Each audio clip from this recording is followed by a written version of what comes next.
नमस्कार, कृष्णाई किचनमध्ये तुमचं सर्वांचं मनपूर्वक स्वागत आहे. आज आपण बनवणार आहोत भरली वांगी. त्याच्यासाठी मी मस्त बाजारातनं हिरवीगार वांगी आणली. ती स्वच्छ धुवून पुसून आता कट करून घेणार आहे. मस्त असे उभे कट करायचे. त्याच्यात मसाला असा मस्त भरता आला पाहिजे. त्याच्यासाठी मी घेतले 1 वाटी भाजलेले शेंगदाणे, अर्धी वाटी खोबऱ्याचे काप आणि 8-10 लसूण पाकळ्या. हे सर्व मी आता फिरवून घेणार आहे मिक्सरला याची पेस्ट बनवून झाल्यावर याच्यात मी 1 मोठा कांदा बारीक कापून घेतलेला आहे.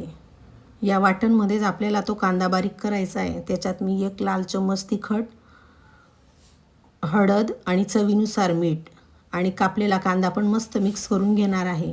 त्याच्यात 1 चम्मच धना पावडर पण ॲड करायचा आहे आणि याच्यात तुम्ही मस्त कोथिंबीर घालायची आहे. माझ्याकडे कोथिंबीर संपली होती आणि आमच्याकडे खूप पाऊस चालू होता, त्याच्यामुळे कोथिंबीर घ्यायला कोणी गेलं नाही. आता वांग्यात मसाला भरताना मस्त मसाला आपल्याला दाबून दाबून भरायचा आहे. वांग्याची चव अशी मस्त लागली पाहिजे खाताबरोबर. आणि मसाला मी जास्तीच केला आहे जरा. माझ्याकडे मसाला खूप आवडतो मुलांना, म्हणून मी मसाला थोडा जास्तीच टाकते. आता तेल गरम करायला ठेवलं आहे.